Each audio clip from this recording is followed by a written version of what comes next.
vamos a seguir haciendo. Yo quería referir a esto que trajo Jerónimo, que me parece muy interesante, de ese párrafo, con respecto a los conceptos, que es algo que surgió también, bueno, en la clase a la que hizo referencia Ale, ¿no? Con relación a qué digo, cuándo lo digo, cómo asocio eso a un modelo, ¿no? Cómo las palabras son conceptualizaciones que no dicen nada, dicen todo, ¿no? Entonces en esto digo, lo mismo pienso esto, no imagino, no supongo, ¿no? Infiero, ¿no?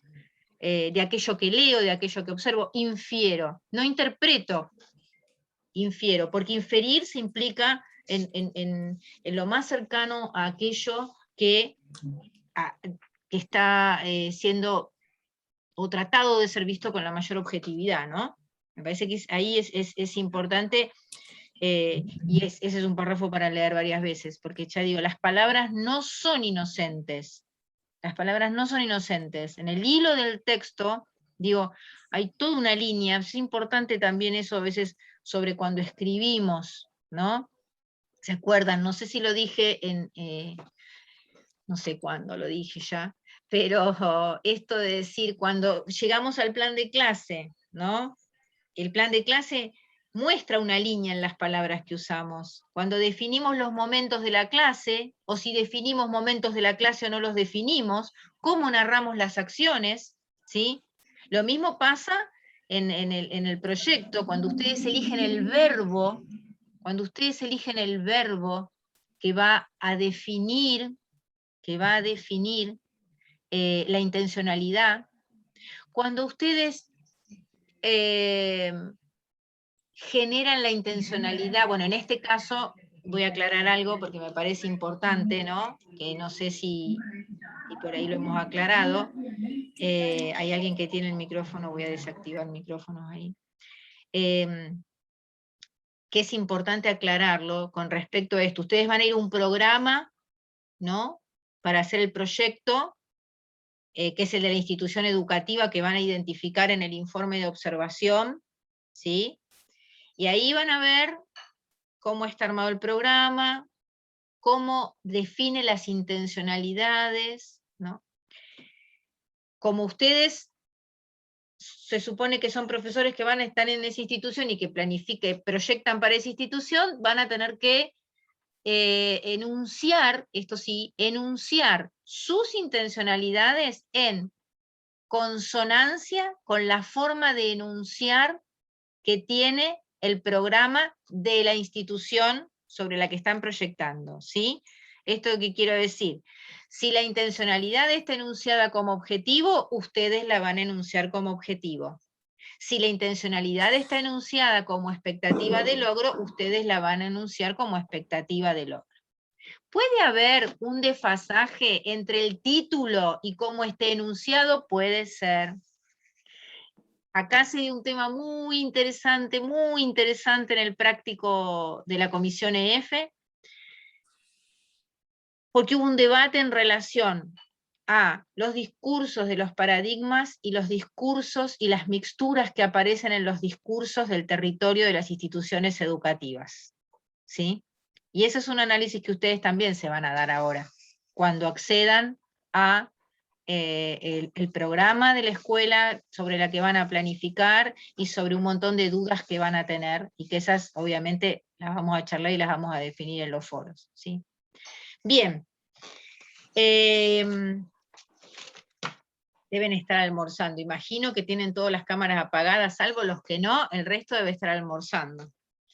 Sí, bien. Bueno, el texto de Frigerio y Poggi, ¿sí? El texto de Frigerio y Poggi es un texto ya interesante desde el título. No digo que todos los textos son interesantes, pero este dice, como que dice, bueno, nosotros vamos. Dice, el análisis de la institución educativa, hilos para tejer proyectos, ¿sí? Para pensar y hacer la vida escolar. ¿Qué dice ese título? ¿qué es lo que, cuando yo leo ese título, qué espero adentro? Con las palabras que lo quieran decir, ¿qué espero adentro ahí? Mientras yo voy buscando un machete que tengo por acá.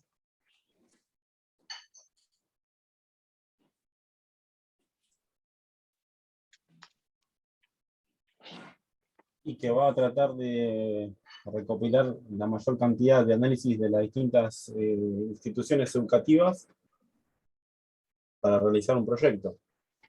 Claro. Que nos va a contar, que nos van a contar, que las autoras nos van a contar cuáles son todas aquellas cosas que vamos a tener que revisar, mirar, sobre las cuales poner nuestro interés para armar un proyecto, ¿verdad? O sea, por eso dice hilos para tejer, ¿no? Digamos, o sea, estas cosas son importantes. Esto es algo que hay que tener en cuenta, ¿no? Y hay ahí como una, en la página 14, dice, si los deseos de los personajes pudieran expresarse en afiches, los paseantes descubrirían que los avisos tienen ribetes extraños. Dice, Cortázar agregaría sin duda algún cronopio y una que otra esperanza. Por ejemplo, en algunas instituciones educativas fue posible identificar los siguientes. Y esperen que lo pongo más a la luz porque no estoy viendo nada. Y dice, decodificador de enigmas escolares para institución con futuro. Candidato para recorrer territorios extranjeros se ofrece. Extranjero en tierra propia. Tercero, mediador. Otro para compartir preguntas. ¿Sí? Bueno, y sigue, dice, prácticas monótonas buscan fantasma para cambiar de rubro. ¿Por qué creen que ellas traen acá todo esto? ¿Qué son esos carteles?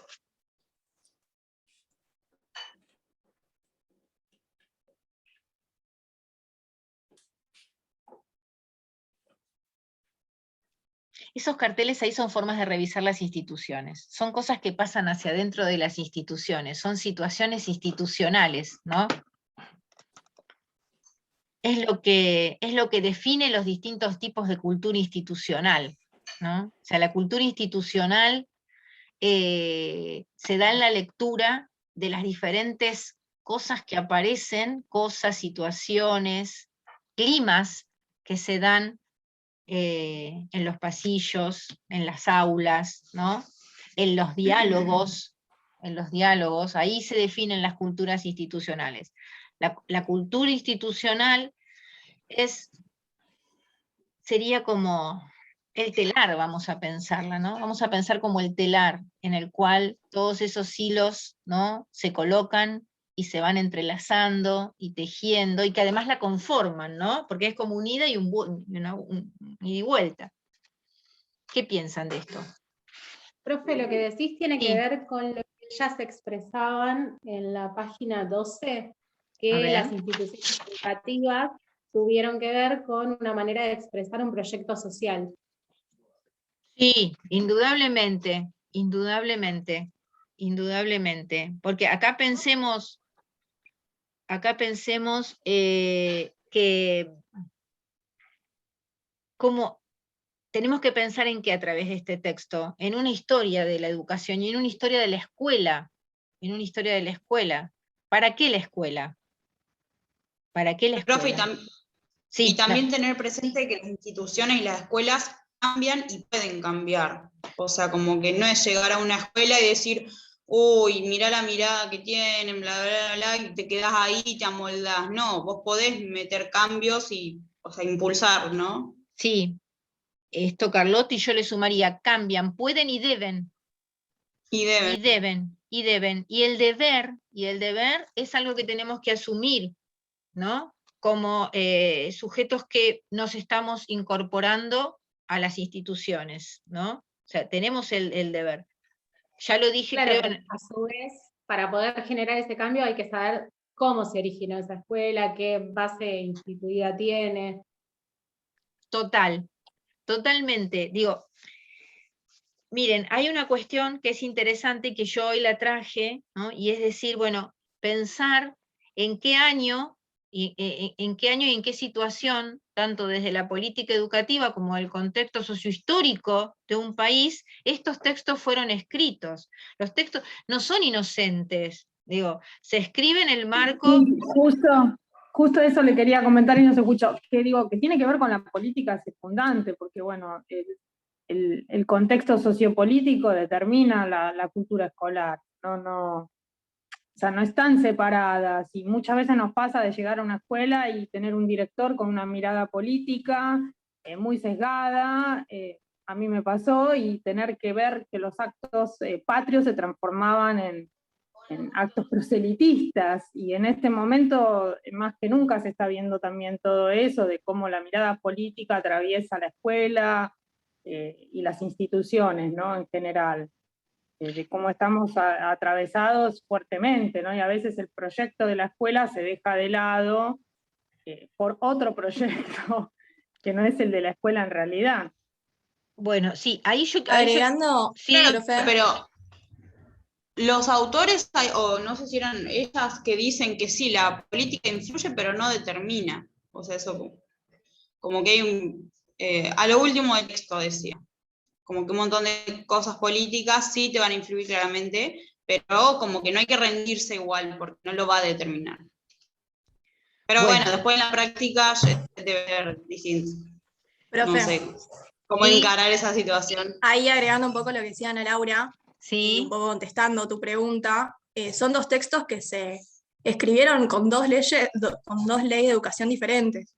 Creo que el de Frigerio en el 96, que estaba la ley federal, si no me bien, equivoco. Claro, sí, exactamente, sí, sí, Exacto. Y el de Birs, ya en el 2002 estaba la ley de educación general, a partir del perfecto, 2006. exactamente, muy bien, esos aportes dicen mucho.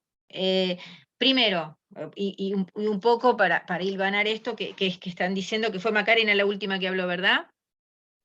Sí, profe. y lo que dicen a Laura, para hacer ahí un vínculo. Primero, interesante esto, ¿no?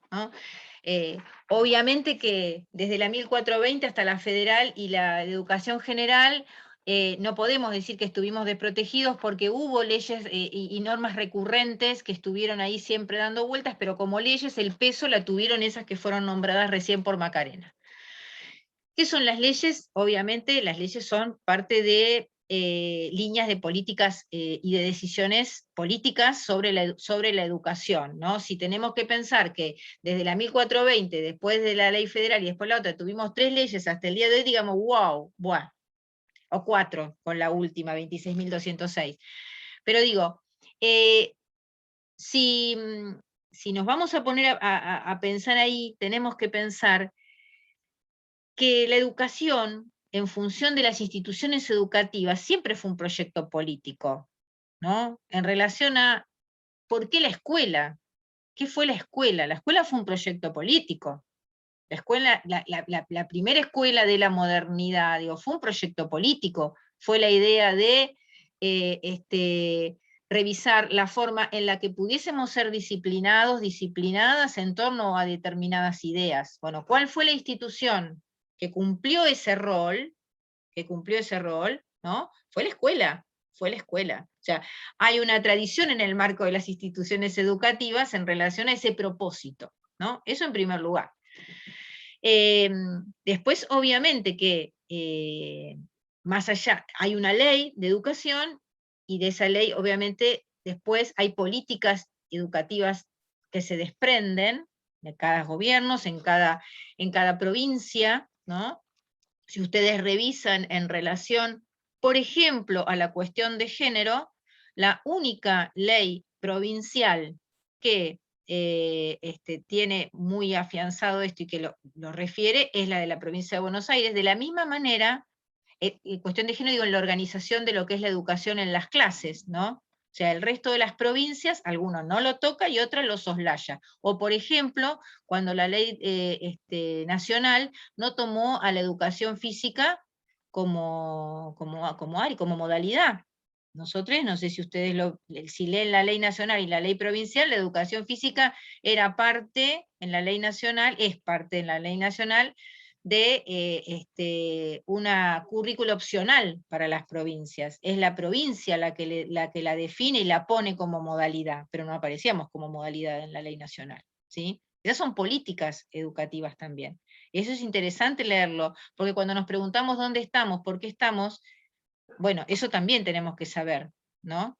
Y ahí también volver al más abajo, ¿cuál es nuestra responsabilidad en el marco de los proyectos instituyentes, ¿no? Porque ahí hubo una movida muy importante en ese momento por parte de todos los organismos que tenían que ver con la educación física para posicionar a la educación física como modalidad en la ley provincial, ¿no?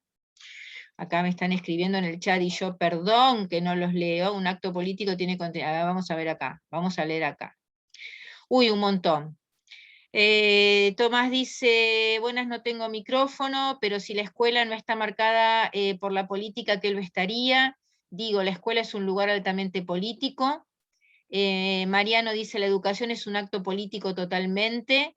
Un acto político tiene contenidos políticos, pero también ideológicos. En la educación, sea en la escuela o no, elegimos qué parte de la cultura queremos transmitir, qué sentimos, transmitimos allí, qué sentidos transmitimos allí. Perdón, estoy sin micrófono. Todo esto es un ida y vuelta y para que compartamos entre Tomás y Mariano. Bien, y ahí iba yo cuando quería aclarar y me fui a la ley, me fui por todos lados, en relación a esto de cómo la política atraviesa la escuela. Empecé con esto de que la institución educativa, escuela, fue posicionada como un espacio de la política. Y obviamente, bueno, ahí ustedes tienen dos textos para leer, que son los de Freire, donde nos posiciona obviamente dentro del marco como sujetos políticos, ¿sí? La escuela es un espacio político, la escuela es un espacio de debate político, y yo quiero sumar de política ciudadana, que no es lo mismo que la política partidaria, son dos cosas distintas. Digo, nadie puede negar hoy que hace política, por acto o por omisión, por hablar o por callar. El hecho de a mí no me interesa la política es una falacia, es una falacia. La opinión es un acto político, corrida de cualquier otra, de cualquier ideología particular. La opinión es un acto político.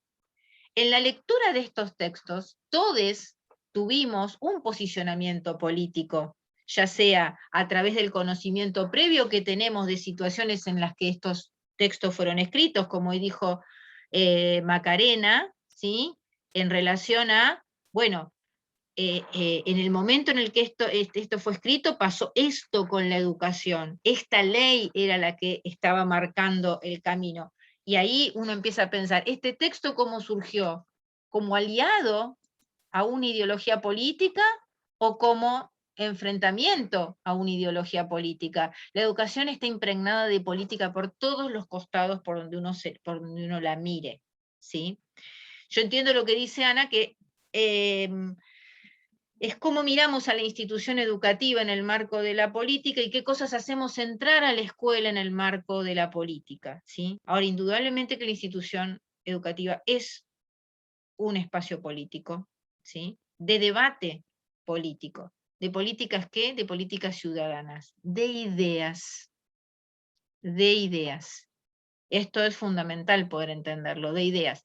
Cuando nosotros plantamos un proyecto, estamos plantando una idea política. Cuando pretendemos que los estudiantes, miren, cuando la intencionalidad que fijamos tiene que ver con que los estudiantes generen o los estudiantes ejerciten, ya ahí estamos plantando dos ideas políticas totalmente distintas. Son dos líneas de pensamiento. Los paradigmas son políticos. O sea, los modelos son políticos. Porque la política, lamentablemente tenemos una idea de que la política solamente se ejercita en lo partidario. Y la política se ejercita en el diario. La vida es política, ¿no? La vez pasada tuvimos un ida y vuelta en otro marco dentro de la academia, y alguien dijo, esto no es personal, ¿no? Lo personal es político y lo político es personal, siempre, porque no hay hacer diario de la vida si no es, que no sea acto político, ¿sí? Por el modo en el que uno se involucra, vuelvo a decir, o no se involucra, está tomando posición, y los posicionamientos son eso, los posicionamientos son eso. Sí, entiendo también que las instituciones educativas han estado y están y estarán atravesadas cada vez más por situaciones que se implican en lo partidario. Sí, fuertemente. Ahí tenemos que revisar si es que, no si es que, ¿cómo? Y si es inevitable, y si va a suceder, y si tenía que suceder, dentro del marco de cómo evoluciona la sociedad, cómo evolucionan las instituciones. Es esta escuela, por ejemplo, cuando una escuela mejor, ¿no? Dice el título de Beers, el capítulo, no me acuerdo cómo se llama. Bueno, esa escuela que plantean Beers, Greenberg y Abregu. ¿Cómo construimos una escuela mejor? ¿Cómo construimos una escuela mejor? Bueno, en ese momento la idea era esa. ¿Y hoy cómo construimos una escuela mejor? ¿Hoy cómo? ¿Sí? Porque no es lo mismo haber pensado cómo construir una escuela mejor cuando ellas escribieron ese texto que pensarlo hoy. Porque hoy además pasamos por un contexto, ¿sí? que es todavía el de la pandemia, porque nosotros seguimos en la virtualidad, porque las escuelas siguen con el sistema mixto, porque todavía hay escuelas que tienen burbujas, sobre todo en el marco de la educación física. Hay muchas escuelas que han vuelto a la presencialidad total, pero no en la educación física, ¿no? Por los aforos y por el espacio. Entonces ahí también, ¿qué es una escuela mejor hoy? En este marco, en este contexto, y volvemos un poco a retomar lo que dijimos hoy, ¿no? El marco, el contexto, aquello que define y sobre lo que tenemos que estar constantemente observando, ¿no? Observando. Y esto acá, ¿no? Los debates que se dan entre nosotros, en lo que está escrito en el chat, en lo que referimos quienes hacemos las intervenciones, ¿no? Requiere de mucho trabajo, de un proceso largo, de cómo consensuamos en las ideas para poder llevar adelante una institución, ¿no? Esto que dice Ana, bueno, a mí no me gusta este camino por el que vamos, bueno, pero a mí me parece que está bueno. ¿Cómo llegamos a un consenso ahí? Formamos parte de una misma institución, ¿no? ¿Cómo generamos un proyecto desde ahí? ¿Cómo generamos un proyecto desde ahí? Para no sentirnos invadidos por un proyecto con el que no estamos de acuerdo, ¿no? O sea, los famosos proyectos educativos institucionales. Los famosos proyectos educativos institucionales en los 90, había que armar un proyecto educativo institucional, bueno, a ver, ¿dónde metemos a la educación física? ¿Dónde nos va a ayudar la educación física? La educación física no tenía voz, no tenía voto. Llegaba a formar parte de un proyecto educativo institucional porque alguien decía, ay, bueno, nos pueden ayudar en las prácticas de la enseñanza con las letras. Y no tenían ni la menor idea de lo que la educación física podía hacer desde y con las prácticas del lenguaje, porque desconocían a la educación física. Y eso era impuesto, ¿no? Llegaba un día y decía, ustedes tienen que hacer esto. ¿Por qué? Porque está en el proyecto institucional. ¿Y quién armó el proyecto institucional? ¿No? Eso también es imposición de ideología. Eso también es imposición de ideología, más allá de cualquier idea política partidaria. Eso es imposición de ideología, ¿no? Entonces, eso ahí también. Ahora, ahí que tenemos una gran responsabilidad y volvemos a todo lo primero que dijimos, cómo nos involucramos, esto de gestionar, de cómo gestionamos también nosotros, ¿no? Y de los procesos instituyentes. ¿Qué es lo que hacemos para que eso suceda? Bueno, punto y coma, o punto y aparte. ¿Qué piensan? ¿O cómo piensan ahora, después de todo lo que hablamos, después de haber leído, después de haber compartido todas estas intervenciones? ¿Qué piensan y cómo piensan que todo esto les va a ayudar, así, a sinceridad mortal, cómo todo esto les va a ayudar a armar su propio proyecto? ¿En qué punto?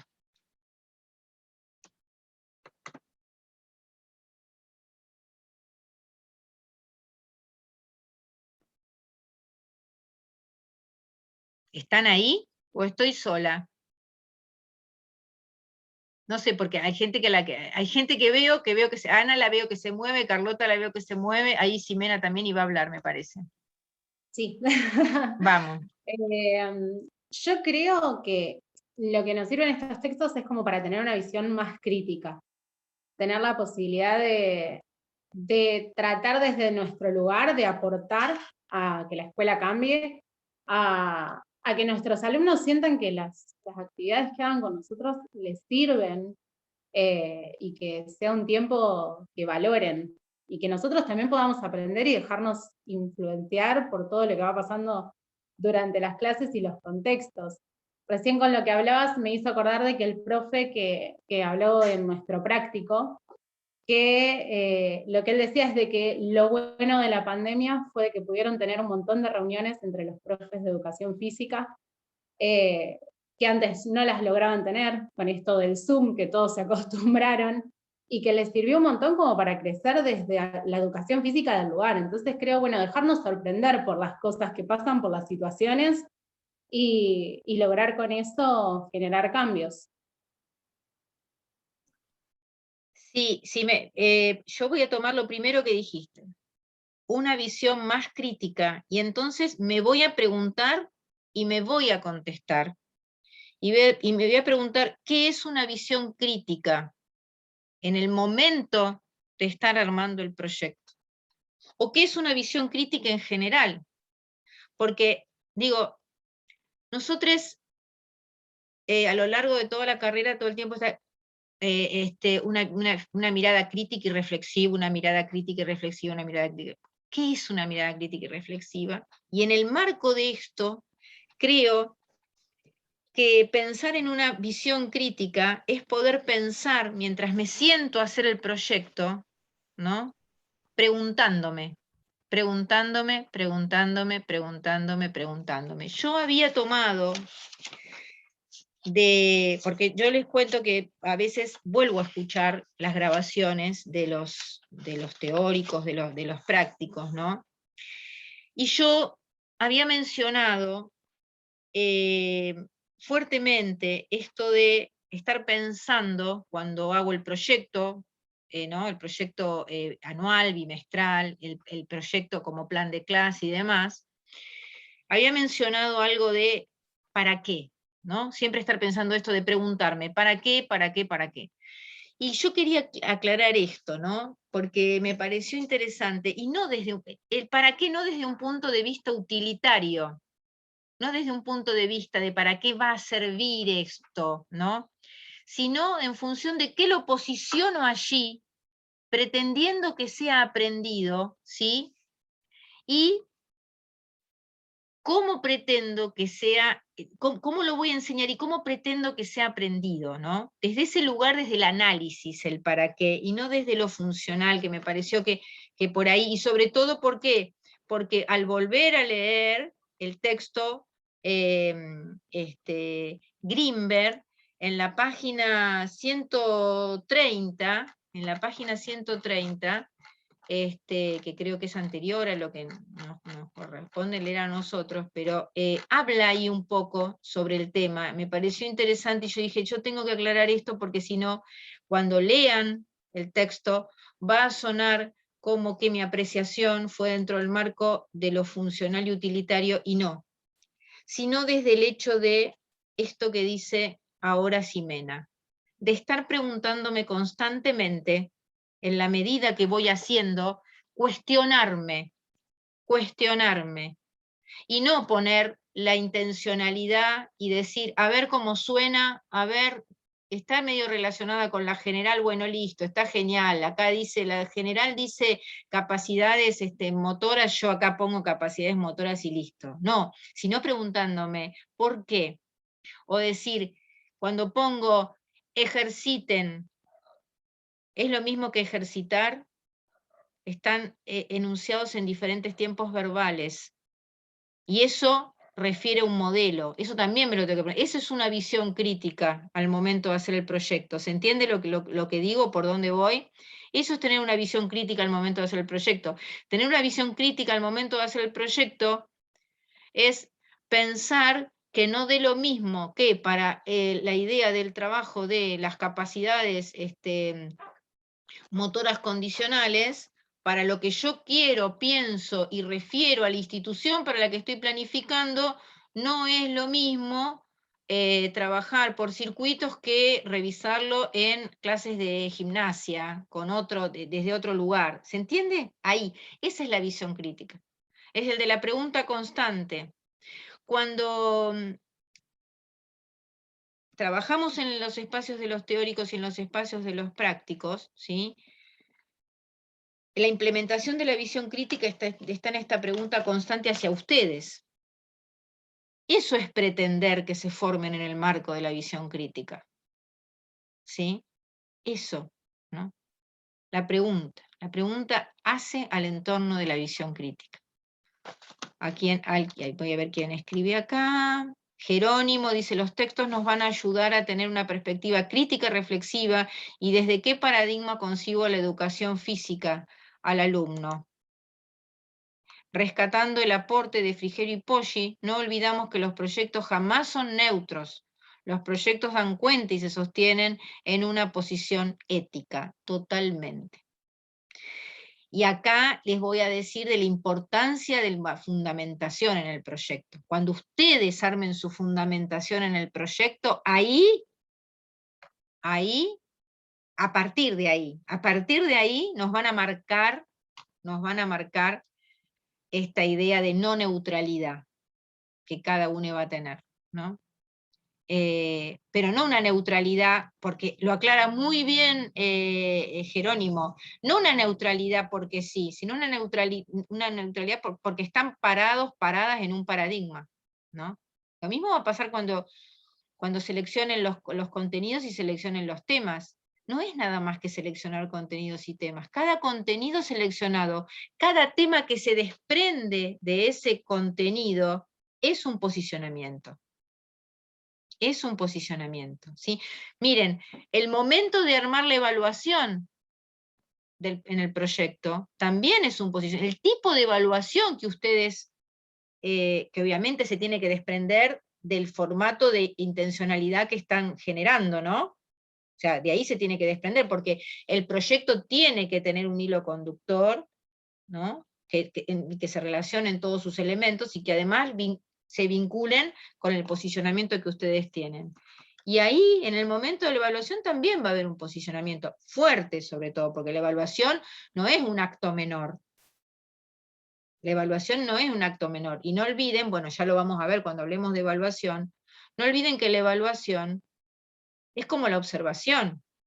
Y son amigas, son pareja, están maridando ahí todo el tiempo, ¿no? Una detrás de la otra. O sea, son una constante. En la observación siempre hay un proceso de evaluación. Siempre. Hay una cosa muy interesante que se desprendió en los foros, cuando se habla de evaluación, de observación. ¿Qué observamos? ¿Cómo observamos? ¿Cuándo observamos? ¿No? Bueno, ahí es donde empieza a tallar el propósito con el que observamos, ¿sí? El propósito, bueno, Piovani obviamente ahí habla de observación participativa, no participativa. El tercero que irrumpe en la situación de un clima, qué pasa ahí con la observación, ¿no? Y esto es todo interesante a pensarlo en el momento de armar el proyecto. Porque además yo les voy a contar algo que es muy gratificante. Cuando uno les lee, cuando uno empieza a leer sus proyectos, ¿sí? Y va bajando, y les puede ver en las acciones, ¿sí?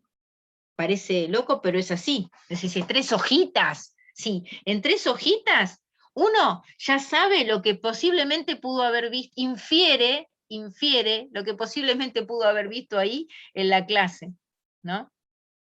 Cómo se escribe, qué palabras se eligen, qué tipo de evaluación refieren, ¿no? Cuán redondo queda esa idea a lo largo, ¿no? O sea, es cuando uno empieza a leer y dice, tú llegó al final y dice, listo, ping, ya está. Hay una idea, hay algo cerrado acá. Y eso cerrado siempre está en los proyectos que obviamente fueron revisados, pensados, ¿no? Que tienen este sustento. Diría Ximena que han pasado por el proceso de visión crítica. Voy a ver si les puedo poner, igual volvemos a entrar, aunque sea un cachito, porque quiero escucharles, pero voy a ver si puedo ponerles ahora ahí no sé, ¿por qué me dice no se puede minimizar? No me deja minimizar. En el próximo les pongo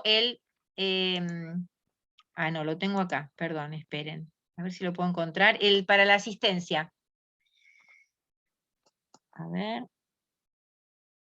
Vamos a copiar. Ahí está. Vamos a bajar esto. Creo que ahí apareció, díganme. ¿Lo ven? Sí, profe. Genial. Sí, se ve. Ahora alguien después que me diga si pueden entrar y lo pueden completar, porque ese sería el otro paso en el que por ahí siempre hago agua, ¿vieron? Lo hago 100 veces y siempre hago los mismos errores. Mientras revisan eso, ya lo que quería decirles, vamos a abrir un paréntesis, o no, quizás es importante también para esto, ¿vieron? Yo siempre les digo lo de las cámaras, ¿no? De prenderlas y todo. El otro día se me disparó una cosa que digo, bueno, obviamente que hay situaciones muy particulares acá, ¿no? La conectividad, el contexto, un montón de situaciones. Pero a veces nos pasa que cuando cerramos cuando decimos chau y nos despedimos, ¿no? Hay gente que queda ahí y uno dice, ¿habrá estado del otro lado todo el tiempo? ¿No sabrá si terminamos o no terminamos? ¿No?